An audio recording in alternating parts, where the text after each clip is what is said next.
Good afternoon, ladies and gentlemen. Welcome to San Juan. We are here in the ATR 72. Going to take a little hop today over to Princess Juliana Airport. I have not landed this airplane at Juliana that I can recall, anyway.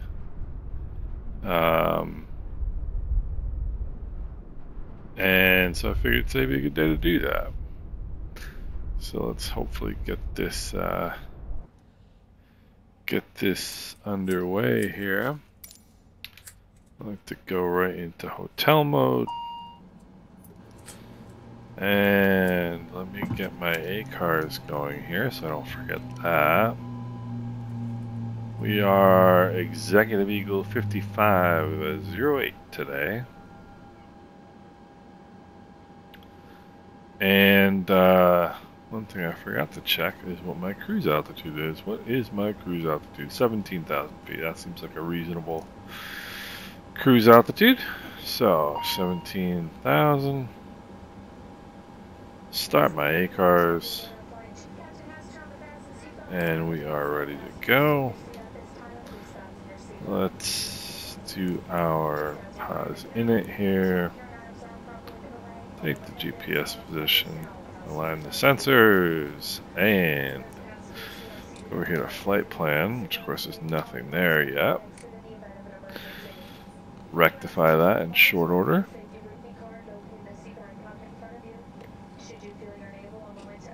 One thing I don't know, I haven't looked up, is like how the proper loading goes. I don't know if you're supposed to do 0 fuel weight and then passengers and do both. That's what I do. I don't know if that works per se. I mean, it does work. I just don't know if, like, and then I come over here and set fuel and set payload, and then I go back to the payload page, and it usually gives me a takeoff trim that makes sense. Then I set that. Alright, weather here is altimeter 3010. So we shall get that set. I prefer QNH, but that's alright. The cautions there. Other thing I want to do is get the ground power working, and then get my hydraulics going. Usually get these going real quick. Main oxygen supply, and then I put this to bright. And then I'm pretty happy. Turn the logo light off, it's always on. So, now,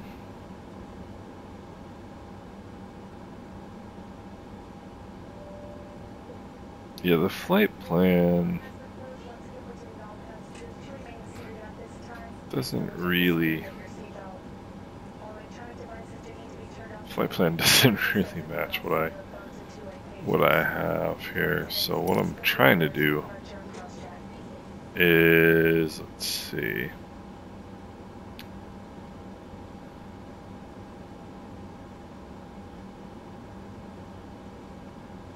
Let's see what this is. Let's move. I don't know what the deal is. SGRT2. Alright, let's see here. Let's check. Alright, that's clearly not it. Turn STT.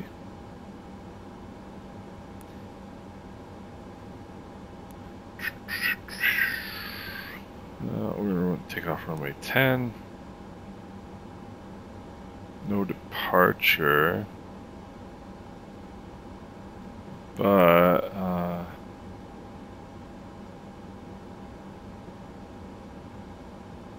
we'll understand why RTE2 is not available off the VORTAC here. It should be. Alright. SJU. Airway. Nothing. Huh.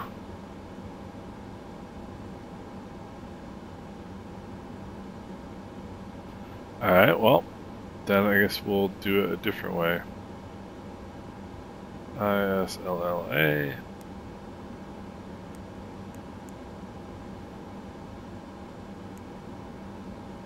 Be our next waypoint.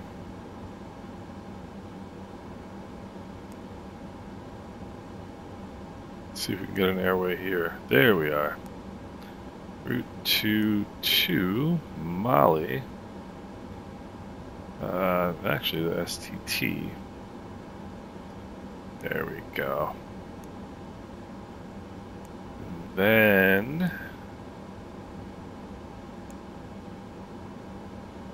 I have to resist the urge to type things in the way you do in the 737. Actually, you know what, see exactly what I was just doing. I was about to type it in and enter it here, but what you need to do is click on the airway thing. Bravo 520.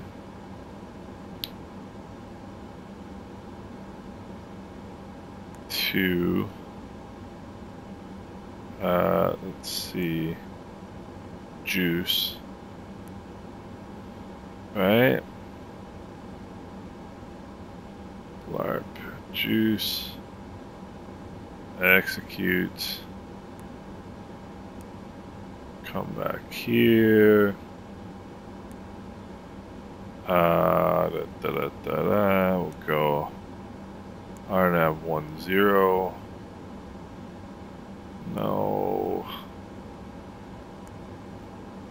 No arrivals, so ST basic LARP juice Avaki. So now we're gonna clear this, clear this, juice Avaki lesser Maarten on bed, and why are there 2 on beds? There shouldn't be. Oh, okay, I see. One thing worth noting in this approach that we've loaded, RNAV 10, there is no waypoint for the runway. And that means that once you hit your missed approach point, Maarten, it's not your missed approach point, but, well, it is your missed approach point. Once you hit that, there is no further vertical or lateral guidance available. Alright. I need all the guidance I can get. Okay, so now what else do we need to do here? There's no ATC service. I don't know if you guys have noticed, but I've noticed that in the last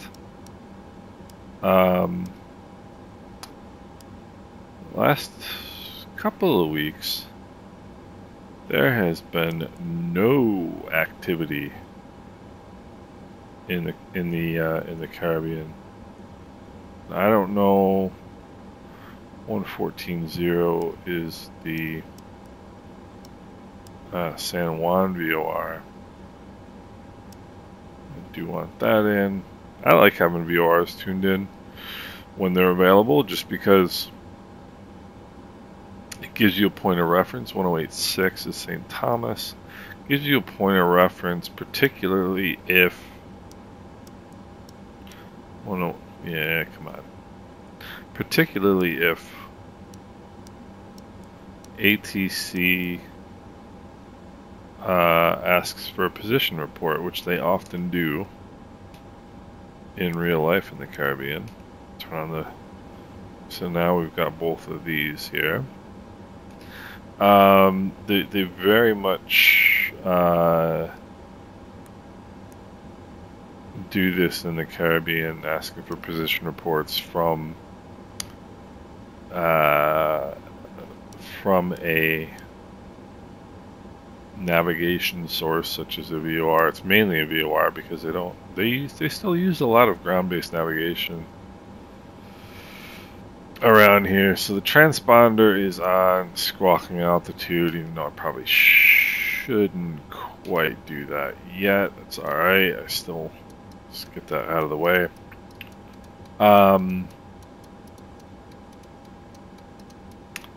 Dial in my altitude here. It's very common for ATC to ask for position report from a VOR, and so I like having them in, and then that way I don't have to indicate air speed and LNAV. Alright, so I think I'm good to go. Alright, FMS takeoff data. Takeoff data is confirmed. Trim 3 axes. Tail prop doors are closed. Seatbelts rotating beacon. Seatbelts are on, rotating beacon on. It still drives me nuts that it goes the wrong way. It's the wrong way.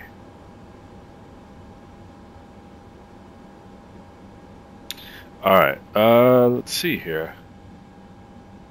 So, we'll kick off the prop brake.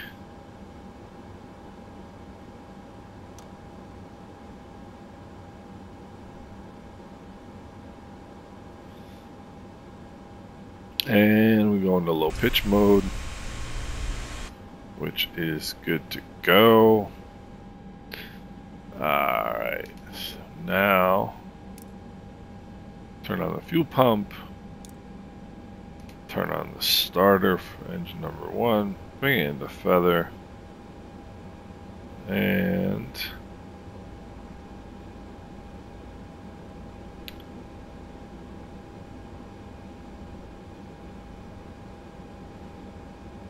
let it stabilize, and then we'll put it into the low pitch position. Excuse me, into the auto position.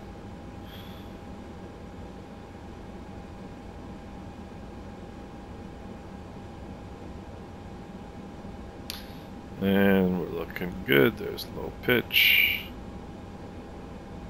Alright, before taxi, FWS recall. Alright, cockpit comm hatch, CL1 and 2, anti-icing not needed. TRU is good to go. Anti-skid test. We ain't skidding.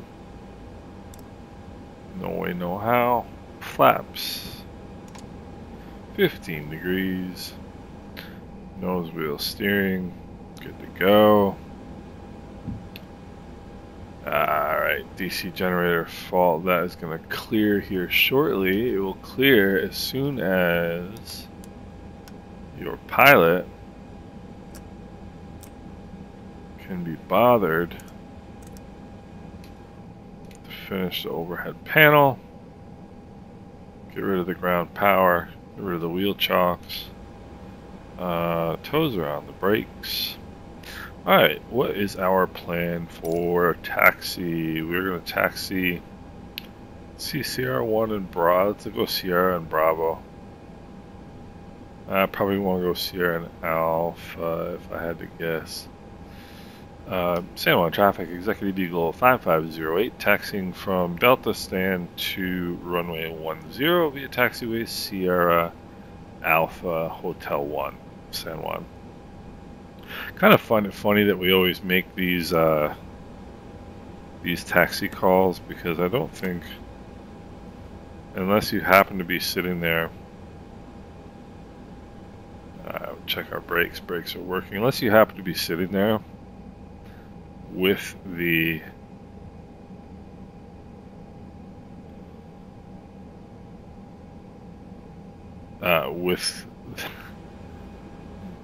the taxi chart open, you're not gonna notice like what.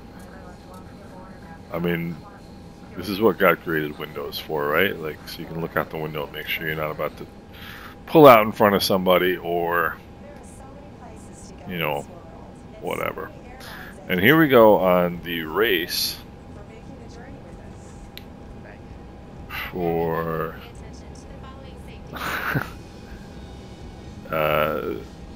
the departure. This plane taxis so fast. It's already going 22 knots.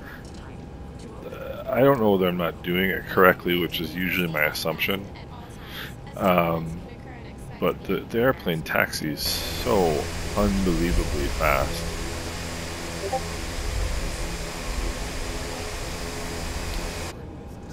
It's kind of ridiculous, actually. I need my taxi and takeoff light on too. Look at this, we're not taxiing 27 knots. My throttles are at idle. Like it's just nuts.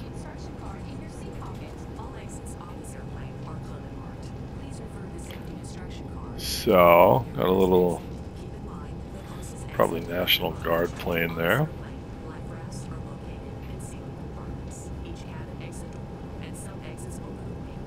And we're maxing out here at 29 knots of ground speed. I mean, it's crazy. The taxi is so fast. Alright, so get that going here.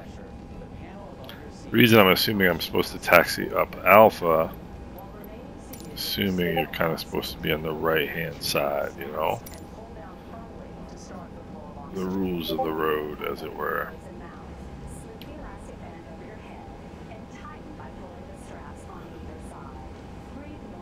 Alright, taxi and takeoff lights. I checked the brakes. That's good. Let's check the takeoff test.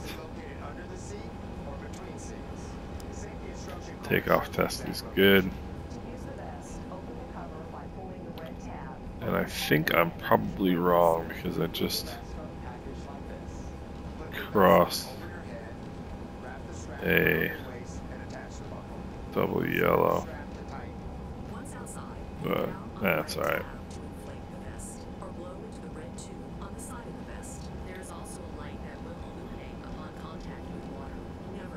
So we're back to using stock weather. I think stock weather is looking pretty good. Then again, I haven't really flown any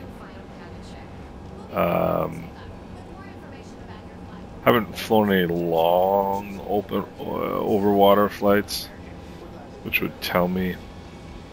So takeoff is pretty much straight out. I'm good with that. Gust lock is off. Flight control is good. Transponder TCAS is on. Boost function is good. Airflow good. Alert the cabin crew. Alright, engine bleeds. Good. Exterior lights. Let's turn on our landing lights and our strobe lights. Lateral flight director bar, good. Rudder cam is good. Procedure completed. Alright, so rotation speed is 113. We're going to square the heading bug once we get onto the runway. Other than that, we're good to go. Let me make sure there's no VATSIM traffic. I don't think there is. Like I said, the Caribbean has just been dead as a doornail lately. I don't know what the deal is. Very, very quiet in the islands in the last couple weeks. I would imagine there's probably a reason for it, but I don't happen to know what that reason is. Alright, so we got some inbound traffic. It's an A320. I am on hopefully 122.8. I am, so I don't have to feel bad thinking that maybe I wasn't broadcasting or anything. Alright, so I'm good to go. Straight out departure. For right now, I'll just kick that off.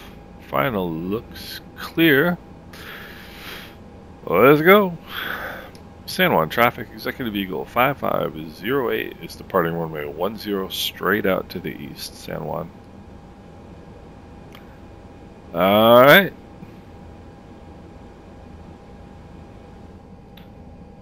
Looking good in that direction. Well, I usually depart runway 10 in San Juan. I usually depart 08. Winds today are 06018, so really 08 would be a little bit better. Alright, heading indicator checks with the runway number. And bring in the power. Looking for notch notch. Notch notch is set. Engine instruments are in the green. Airspeed is alive. Accelerating normally.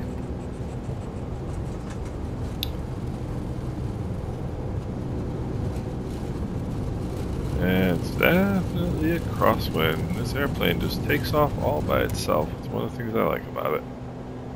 Alright, we'll definitely weather vane into that wind here. And we'll keep ourselves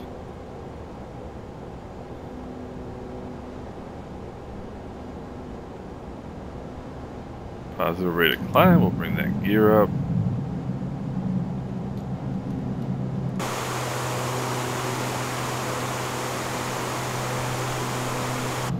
Looking good.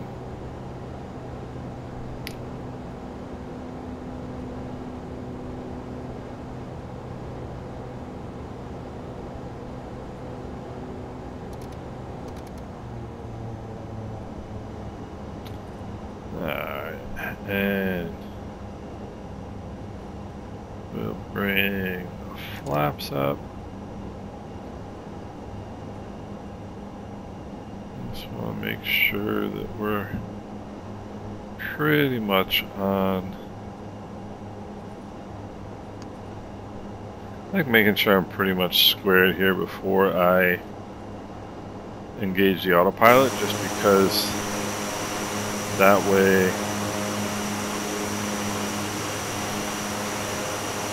you don't get a lot of kind of weird bouncing around and so on.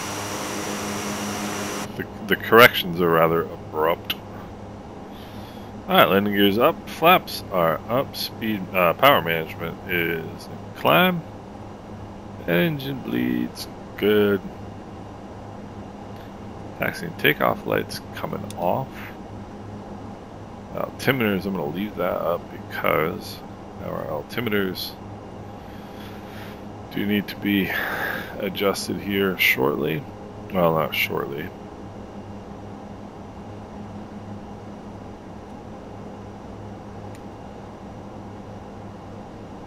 Seeing as we're going to 17,000 feet, I'm actually going to just hit that because we're going to be staying in, technically in US airspace for quite a while. So therefore, 17,000 feet, we are going to be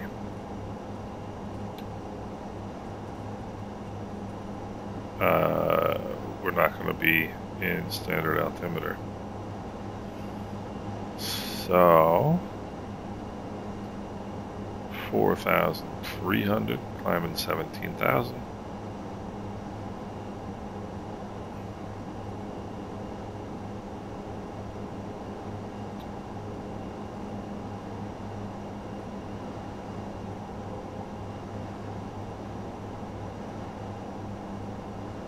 I sort of think that some of these departures out of San Juan are kind of all predicated on staying away from what was the U.S. military facility on Vieques.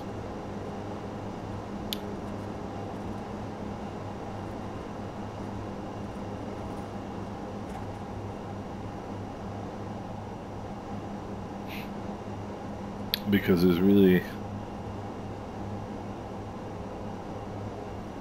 no other reason that I can see that you would want to kind of go north for as long as we do. Not north, but it's certainly not north, but northeast-ish. Let's square this. So, up through the layer here. Yeah, I mean, you know, real weather's looking, or a solo weather, is looking quite good.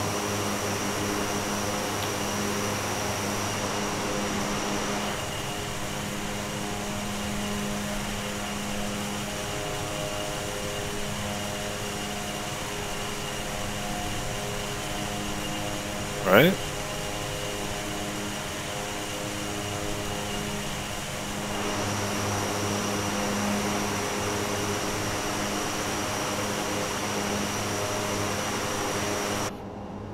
It's looking pretty good. So I did a video the other day, I don't know, 3 days ago. I just finally put it up yesterday. Of a flight in Europe, as my sister would call it.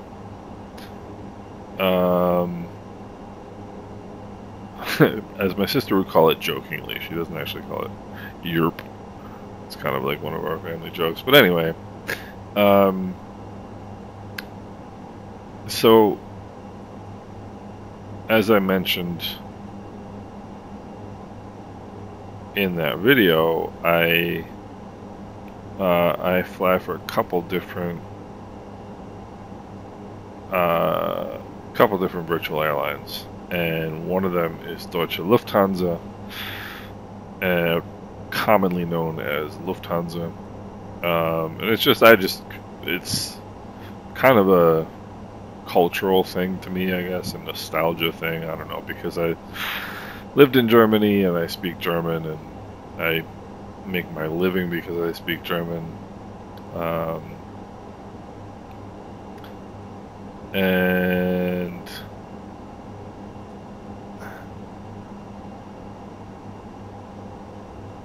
it's just something that I kind of, you know, that German part of me just loves Lufthansa, you know, and it's such it's kind of an iconic airline, you know, and so it was just kind of a natural. Once I got into the whole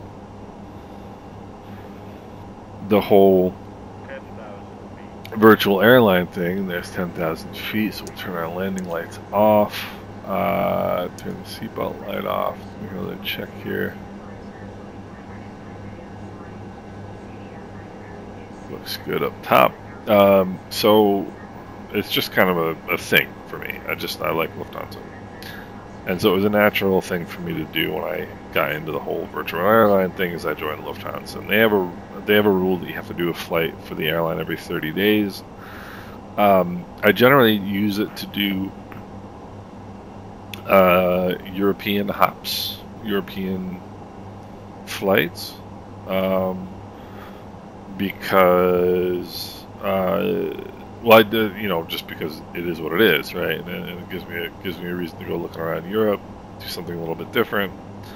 The other thing about my Lufthansa flights are ATC is generally more active in Europe than it is here. And by here I mean in the Caribbean.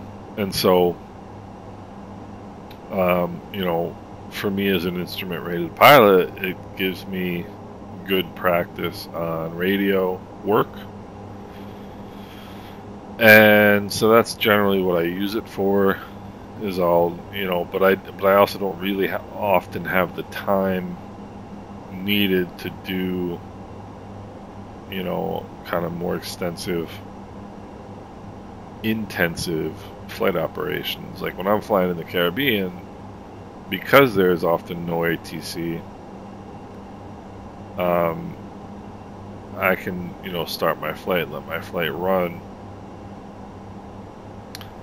and then kind of come back to it and do the approach and landing phase, which is why oftentimes you see approach and landing videos from me, because often, you know, that's not really all I'm paying attention to.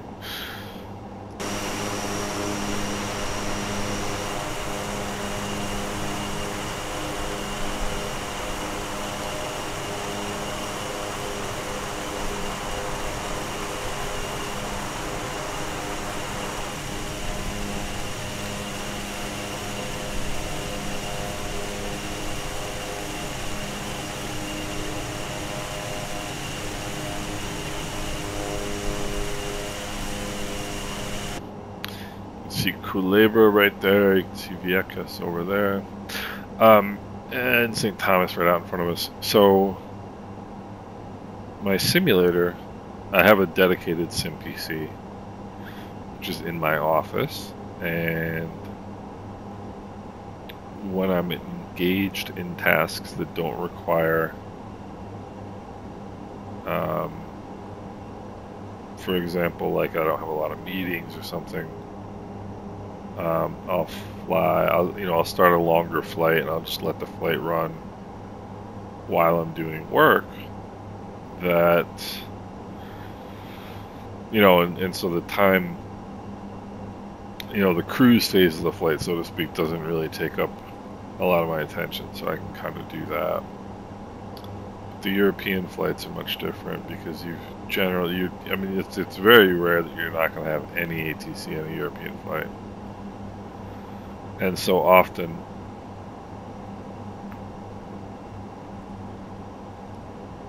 I'll wind up having to deal with ATC. But anyway, I have to get the flight done once every 30 days.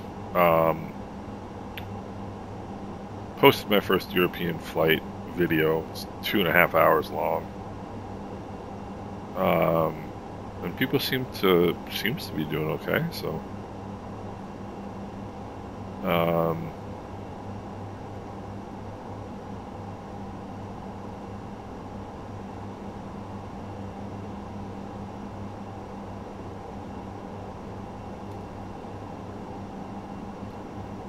Alright. Hydraulics are looking good. Fuel flow's looking good. Temperatures and oil pressures are good.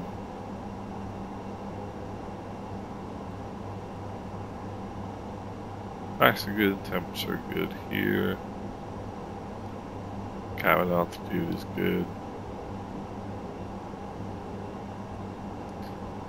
Electrical system looking good.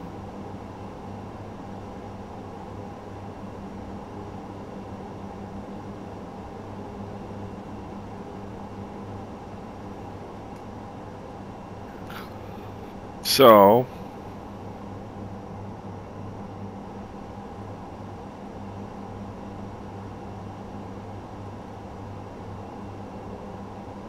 I'd be somewhat interested to see kind of how the interest in my European flight compares to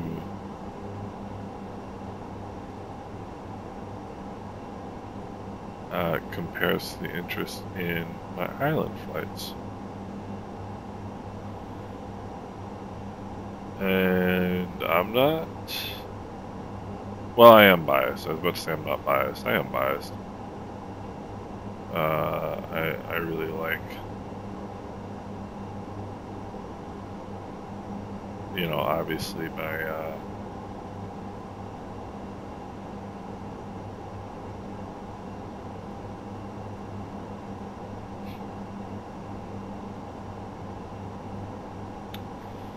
I like my island flying, and I really like promoting this region. But if the occasional European video is of interest at all,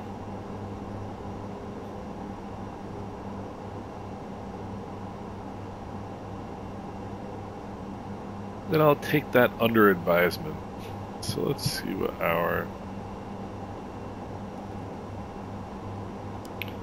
Let's see here, 1086. So I'm actually going to put that... Well, no, actually I'm not going to. I'm going to leave that right where it is. I'm going to put 113.0. There's 1,000 to go. So 113.0, that's the Papa Juliet Mike VOR. It is 127 nautical miles away. So what is a nautical mile? I've got... I don't know if anybody listens to my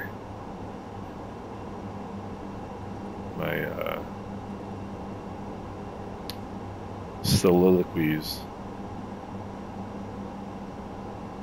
A lot of this stuff, like, literally just learned from this Culebra. Beautiful shot.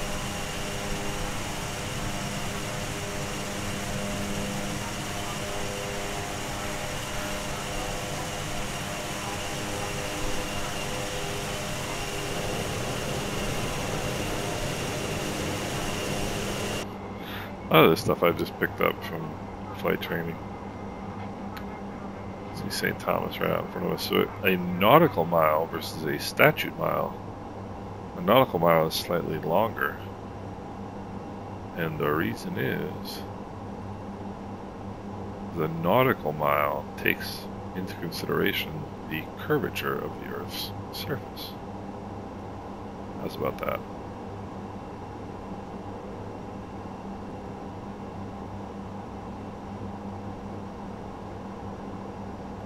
And 1 knot is 1 nautical mile per hour.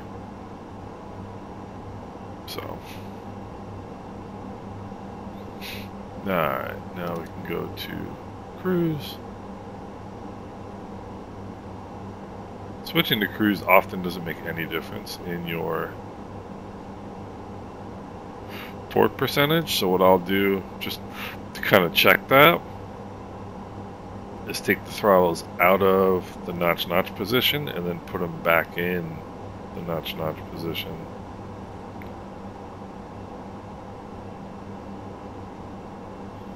Before the most recent update, that was the trick to kind of get...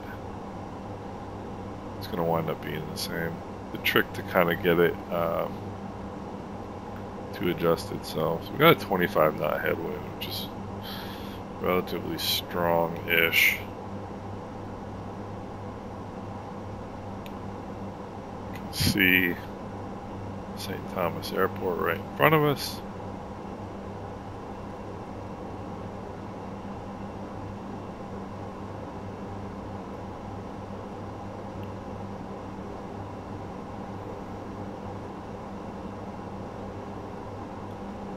There is still not a blessed thing going on in the Caribbean.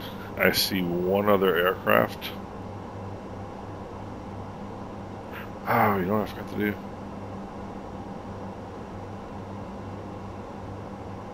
I forgot to start Volanta. I don't know if you guys are into Volanta. I am. I think Volanta is really cool.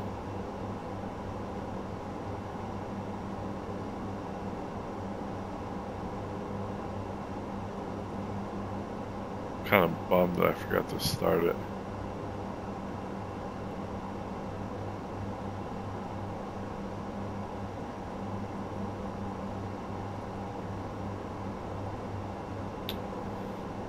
I think Volanta is really pretty cool.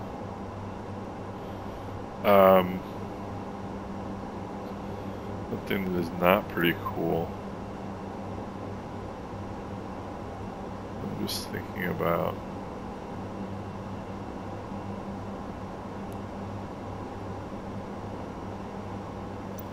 I didn't add, there's a step I missed in my my alternate. It's right back to where I came from. That doesn't make any sense.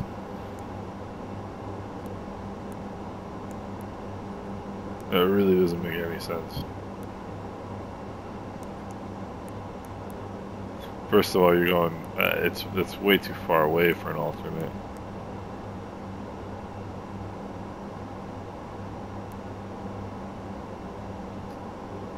But whatever.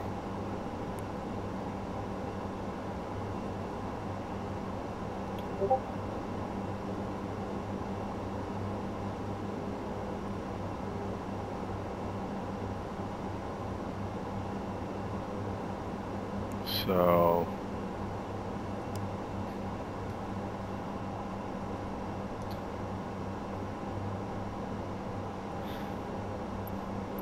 let's see here.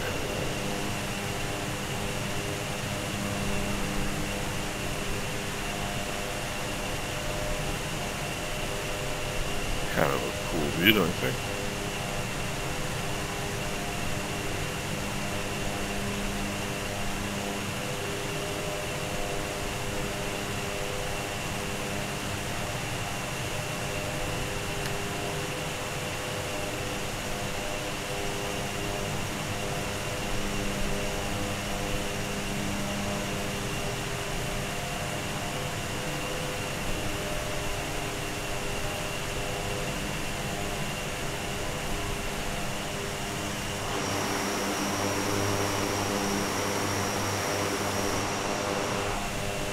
I think the ATR is a pretty cool looking bird. What do you guys think?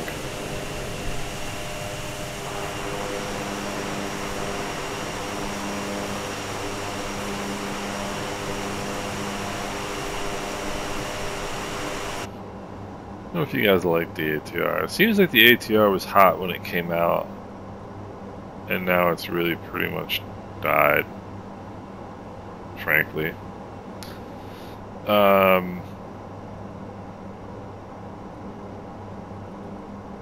1600 Zulu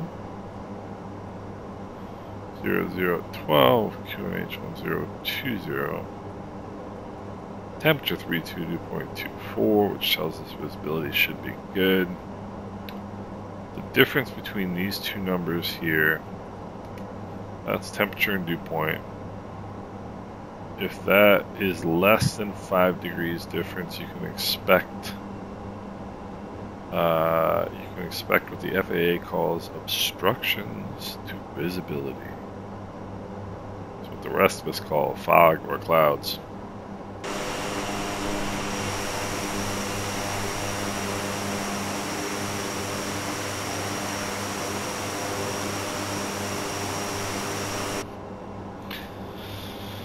And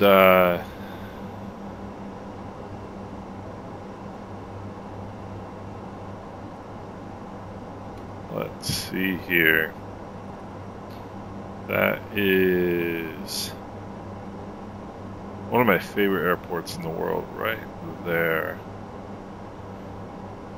Terrence B. Lettsam International Airport, otherwise known as Road Town. That's Tortola. Right beneath us right now is St. John. So that's St. Thomas.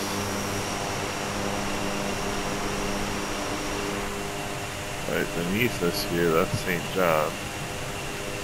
That's Tortola. Now off the nose there is Virgin Gorda, and that's Anegada out there off in the distance.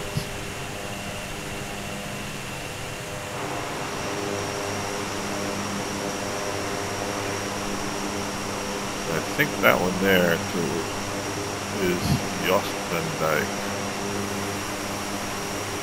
I don't know what that is.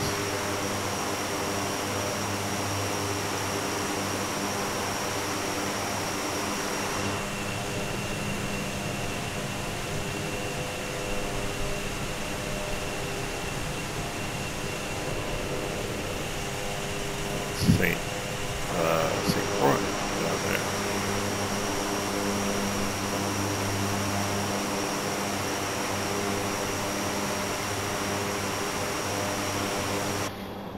So,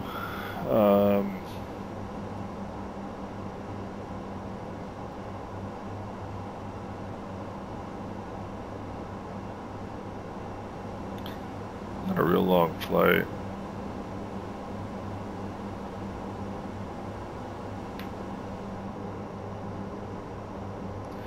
See Road Town, the little village down there in the inlet. That's the capital of the British Virgin Islands.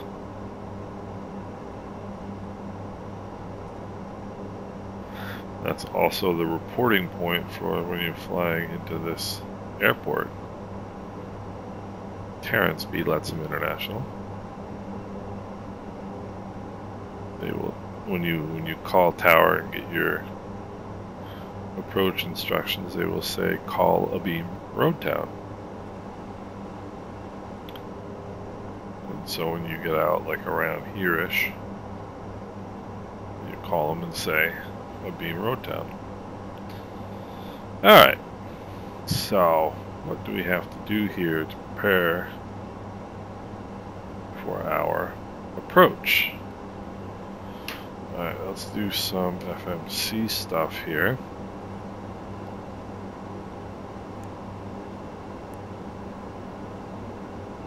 Transition altitude.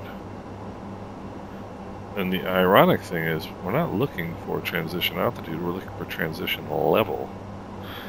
Transition level is for landing. Transition altitude is for departure. In this case, I suppose I can just show you what I'm doing. Alright.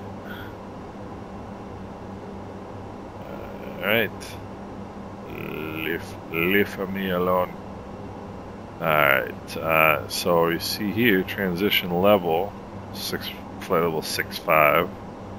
Transition altitude, 5,000. That is for landing. You change your altimeter at 6,500 feet, and when departing, you change your altimeter from local to standard at 5,000 feet, which makes no sense whatsoever. Absolutely no sense at all. It's just, I cannot figure out what on earth the logic is behind that, because what that means is QNH1020, what that means is when you're flying into and out of Princess Juliana, now mind you, bearing in mind that you are in positive, what they call positive control, right? Because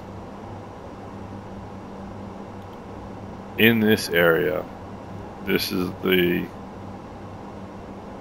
I don't know if it's the class Delta or if it's what used to be called a terminal control area.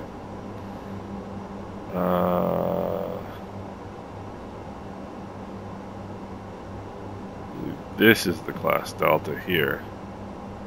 It might be a Charlie actually. But within this area, let's see what that says here. So it's Delta from 2600 to flight level 150. Class Golf from 2600 to the ground. Yeah, class Charlie from the ground to flight level 055. So when you're coming in here, alright, let's look at that. Class Charlie from the ground until flight level 055. So there's a 500 foot space between 5,000 feet and 5,500 feet where you've got, no, between 5,000 and 6,500 feet where you've got airplanes on two different altimeter settings depending on whether they're coming or going. And I cannot figure that out for the life of me, why you would want to do that. You know, it's beyond my, it isn't that I haven't tried to understand it. I certainly have. I simply can't. I cannot understand, and I'll show you the difference. Go here to San Juan. Approach chart ILS runway 8. Transition level, flight level 180. Transition altitude, 18,000 feet. It's the same. Which it should be. I cannot figure out what the purpose is behind having them be different.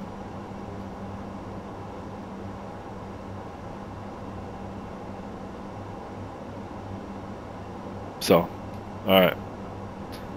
And I have, if you've taken any of your precious time to watch my silly videos. Going to 080 at 12 knots. So this is your ground wind where we currently are. If you've taken any of your precious time to watch my silly videos, you've heard me rant and rave about this. Top of descent is in 8 minutes. Because I simply cannot figure it out. I cannot figure it out. I just have no idea why you would want those two things to be different. Alright, so it's an RNAV approach. We don't have to tune radios. Final approach course 096. Glide slope intercept is lesser at 1700 feet. LNAV MDA. It is a minimum descent altitude, not a decision height. Because why? Because a decision height or decision altitude is on a precision approach where you are making where you're getting vertical and lateral guidance, and you descend to a certain altitude and make a decision. Do I continue descending or do I not continue descending? Whereas a minimum descent altitude is an altitude that you can reach and then go along, stay at that altitude looking for ground contact or the runway environment so that you can descend and land. Minimum descent altitude is 700 feet. That is conditional. It is 686 feet above sea level, which means the airport is 14 feet above sea level, because this plus that equals that. Minimum sector altitude 4,100 feet, which means there's something around here that is 3,100 feet tall. Is that correct? Should be correct. Maybe it's Saba? How far away is Saba? It's usually 25 nautical miles, this distance. Around the airport reference point. Where is the airport reference point? Let's have a look. Airport reference point is...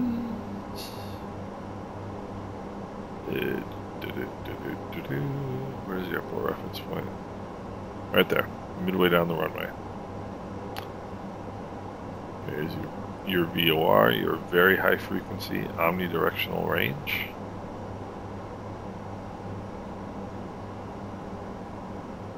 Alright. So, missed approach, climbing right turn to 4,000 direct on bed. And hold, it is a no, it's a standard holding pattern, excuse me, right hand turns. You would hit this and then go make a left-hand turn to 110 degrees, outbound minus 30, and make a standard rate right-hand turn back to 320 inbound on bed, and you're in the hold.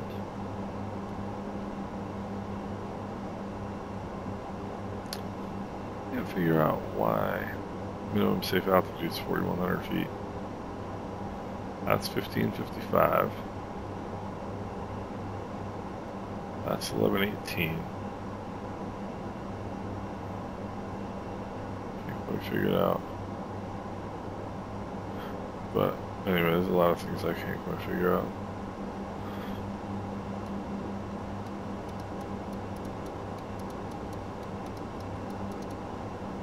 Alright, 2600.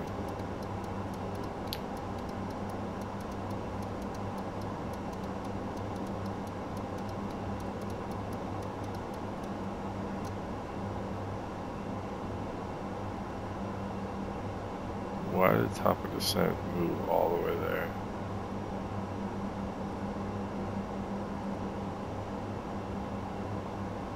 Let's see, we're 50 miles out. 17 times 3 is 50. So I'll start myself a gentle descent. About 1,200 feet.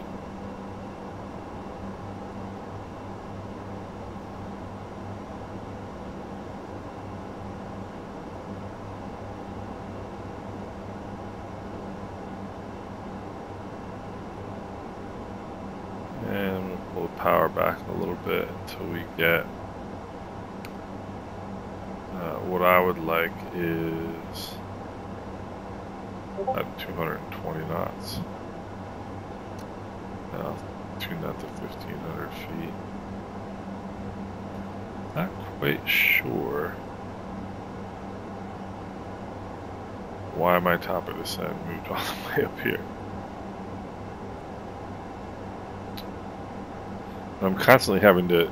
This thing gets where all these buttons disappear, and you've got to constantly close it and open it again.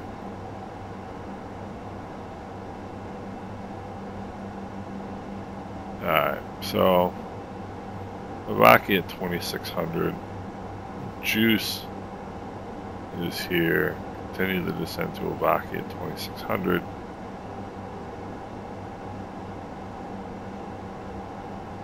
Pull some power out here. Let's pull the power until that airspeed needle starts heading in the direction that I want it to head, which is that way.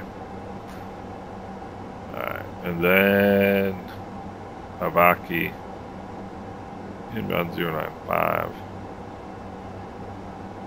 to the lessor is 1,700, and then 096. Descent angle is 3 degrees, so it's standard descent. Down to a constant descent. CDFA.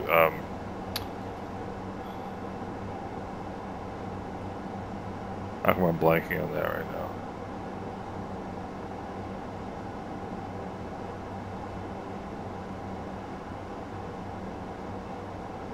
Constant descent final approach. That doesn't sound right either.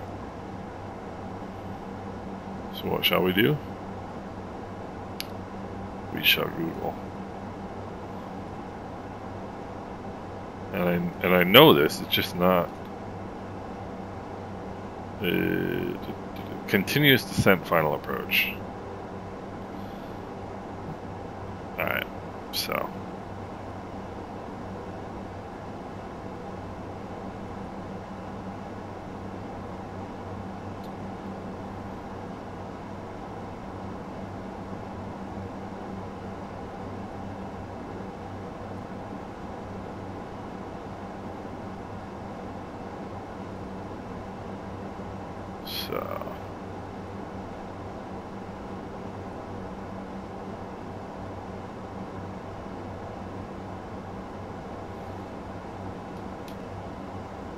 So about 35 miles out now.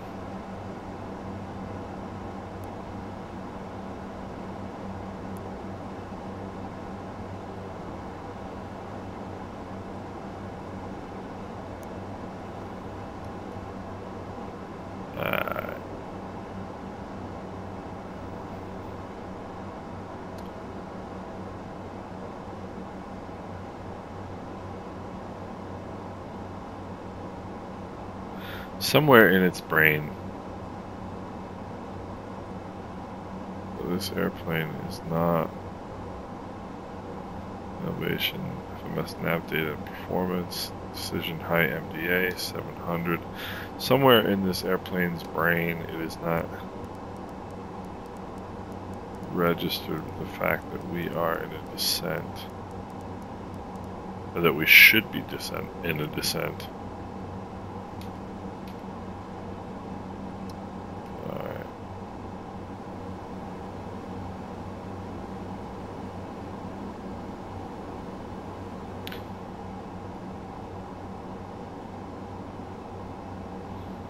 So,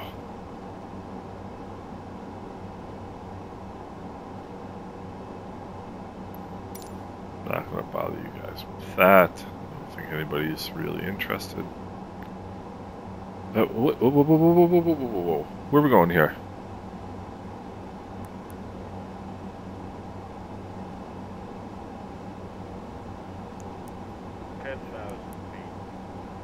See, that's what the problem was.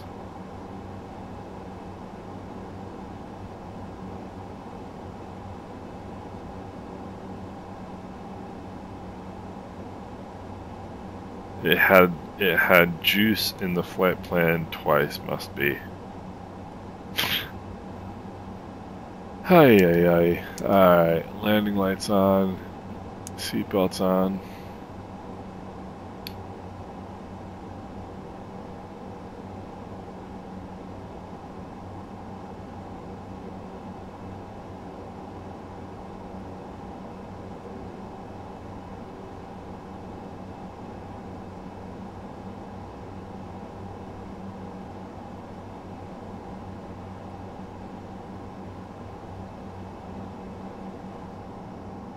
There's Anguilla, my favorite place on the planet. Must navigate a decision height. Arrival briefing we've already done.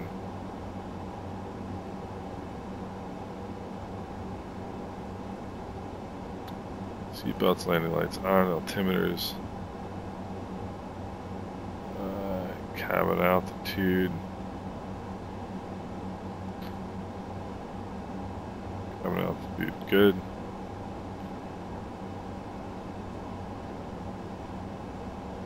Alright. Yeah, that was, you know,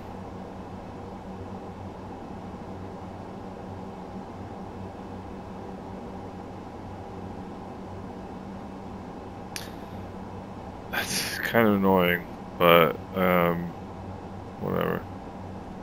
See, now we know what our distance is to the airport because got it right here. 1020 is our altimeter setting. So we'll set that. Alright.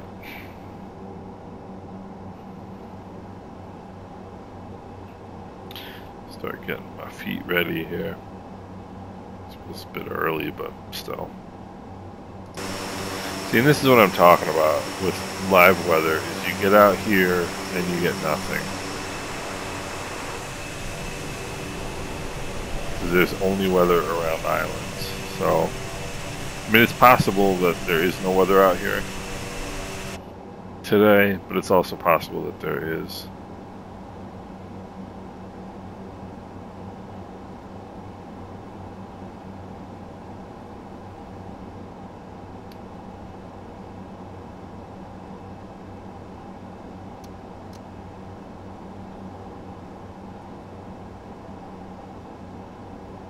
You know, so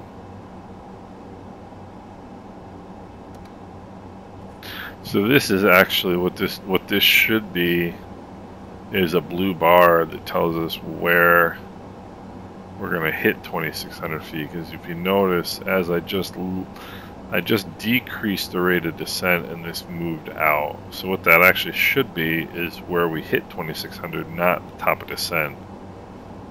You know, I don't know. Whatever. Alright, so Avaki is 10 miles.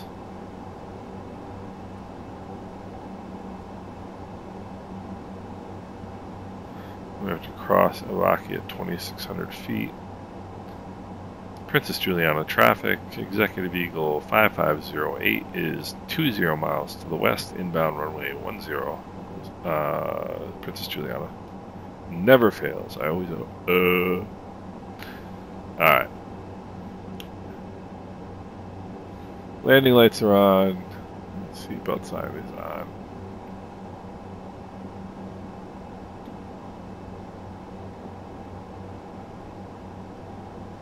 Altimeters are set. Cabin altitude is checked.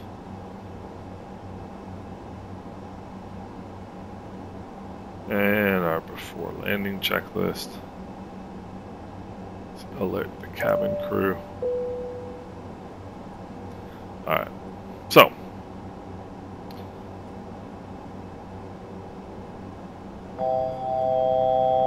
$1,000 to go.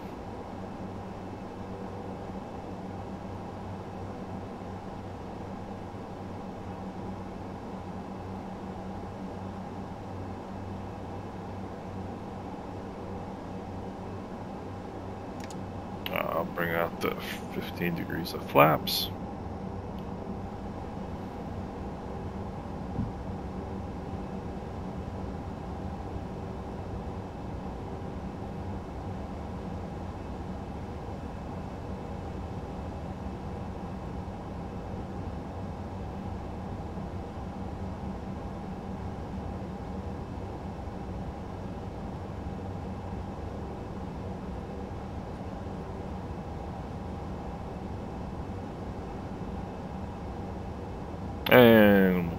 bump along here to Abaki.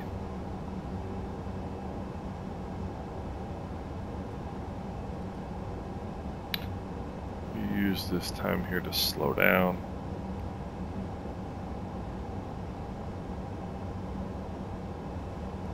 Don't see any other traffic. That is Saba in the distance.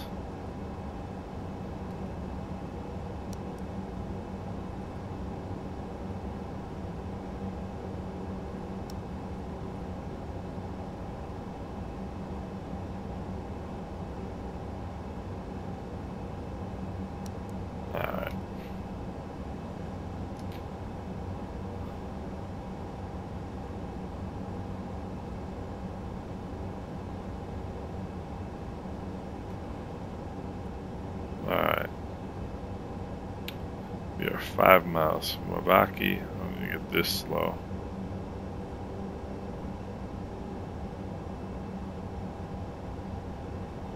Now hold mode.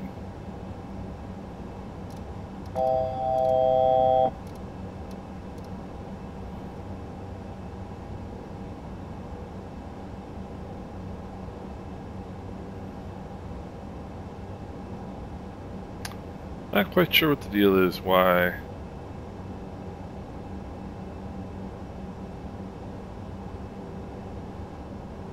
it didn't feel like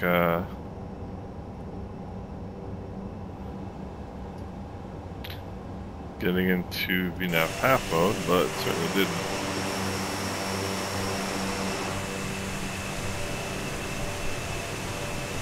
Alright, so guess we will have to live with that, right?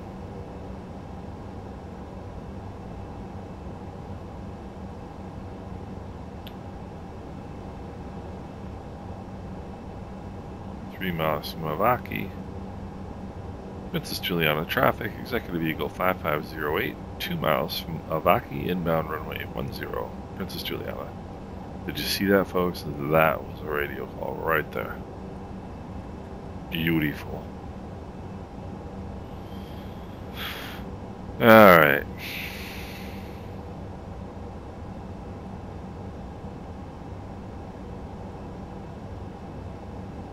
We are in terminal mode.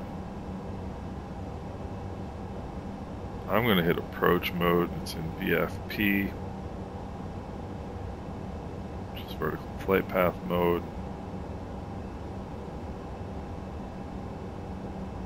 So we keep an eye on that speed. Once we turn final here, I'm going to drop the gear. And get ready to drop the gear.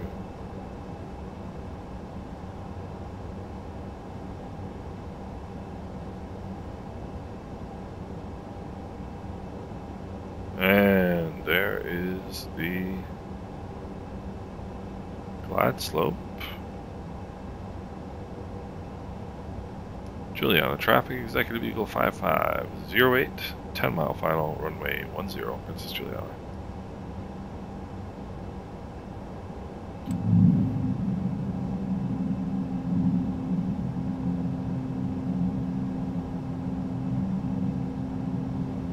So, well.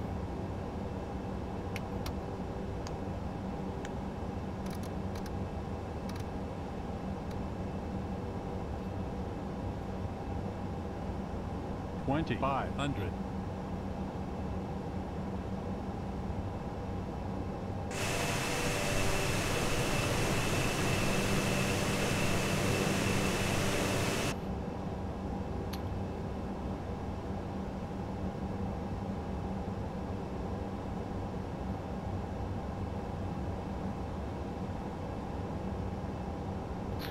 Two miles from Lessor, that VFP should engage.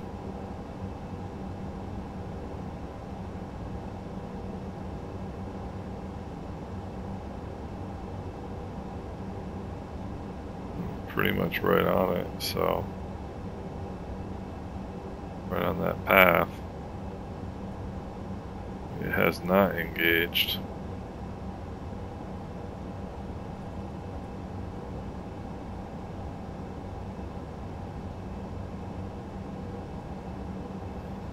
Alright, well.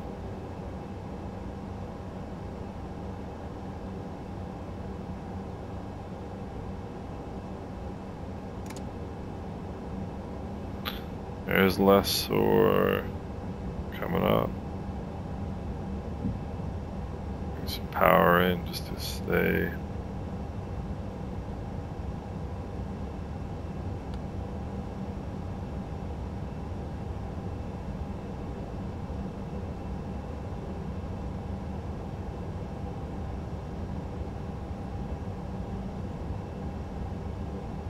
Alright, we have path mode and LNAV, so we are good here.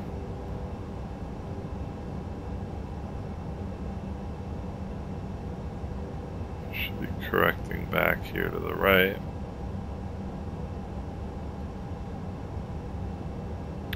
Juliana traffic, executive vehicle 5508, 5 mile final runway 10, Princess Juliana. I had it in heading mode because you have to be in heading mode to use vertical speed. And I had to use vertical speed because it wasn't doing vertical flight paths. So 1500 for 700. 1400 for 700.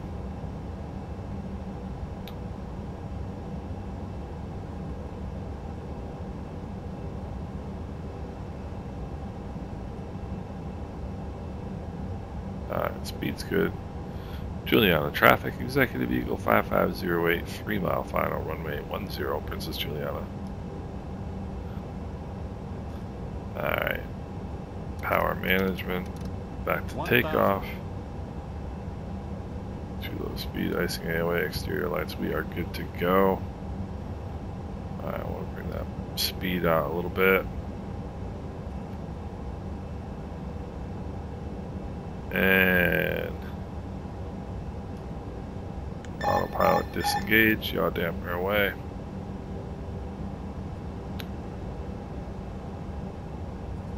Approaching minimum.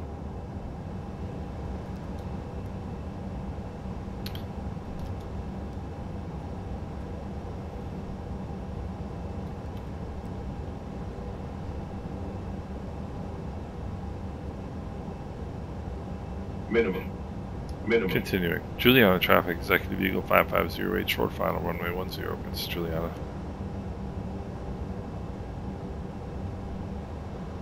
There we go. Wind is pretty much straight out of us here. 500.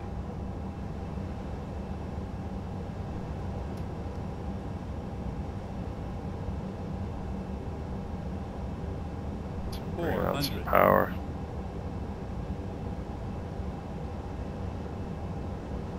So bringing out a little bit more power.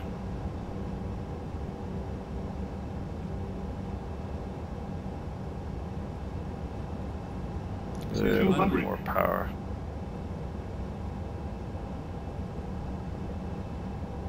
$100. 50. 40. 30. 20. 10. That was alright. Running, bro. Thank you, sir.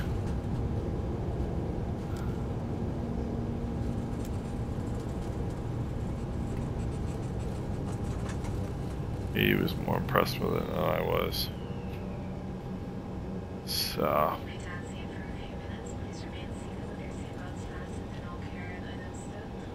Let's get our clock started. Juliana traffic, executive vehicle 5508, back taxiing runway 10. Princess Juliana. Alright, so not bad. I mean, really wasn't bad.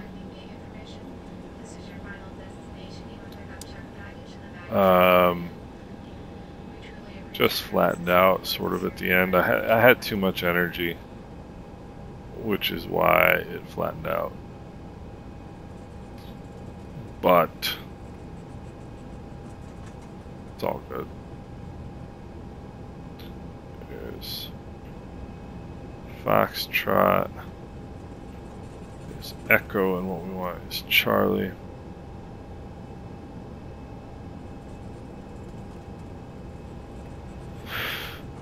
So, and what I want is to be here. That's what I want.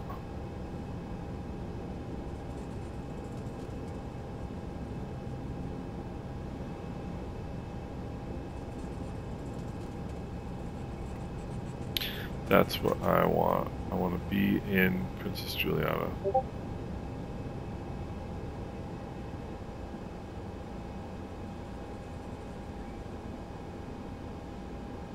want to be in St. Maarten. I want to be at this airport. I want.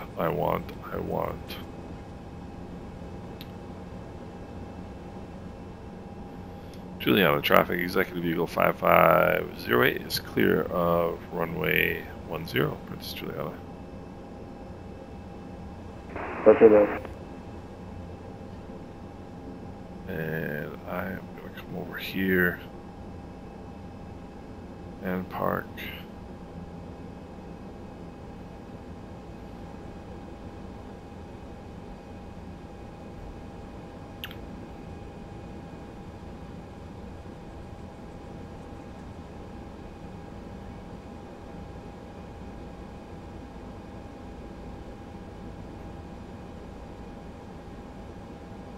Take Bravo 1.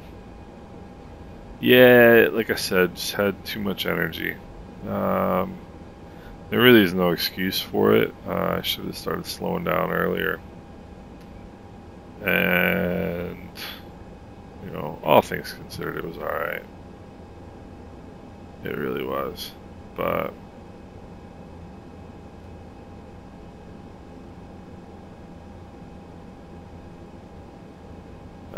I'm just gonna ignore that dude. Feather that prop and kill it. The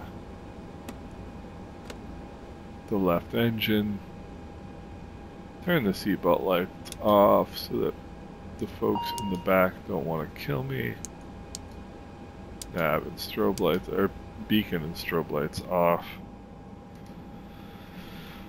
Get over here, set the wheel chocks, get some ground power, get all this stuff going here. Turn on ground power. Let's feather the right prop.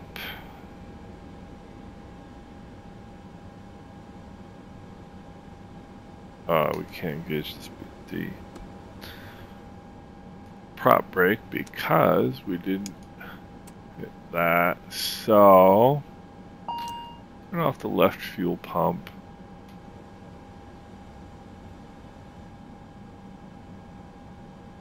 Alright, I think we're pretty much good to go.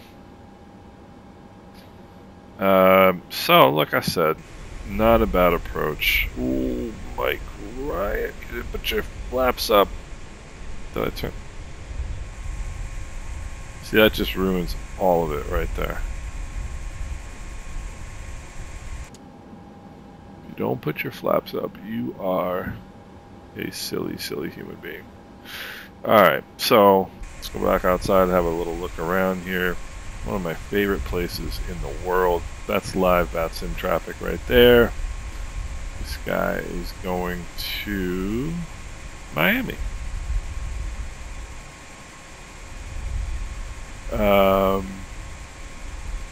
Got our friends down here at Mary's Boone.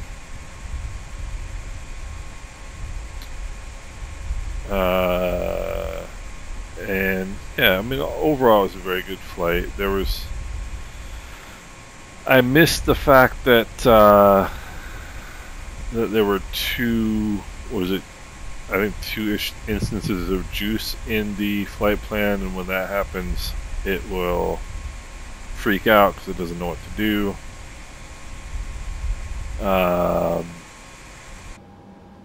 But other than that, I really think we did a pretty banner job. Landing was okay. Let's take a look at our landing speed. Our vertical speed, 160 feet per minute. So that's pretty good. That was one of my better landings if you measure it that way in the ATR. Flight time was... What was our flight time? Our flight time today. My first flight for American Virtual was on January 26th of this year. Today is July 18th. And I have flown like 103 flights, I think. 1 hour and 11 minutes. Landing rate 160 feet per minute. So, pretty good. So, welcome to Princess Juliana Airport. I hope you guys enjoyed the flight. I hope you enjoyed the ATR flights. Please let me know what you think in the comments. Always excited to see what people have to say. And we will see you next time.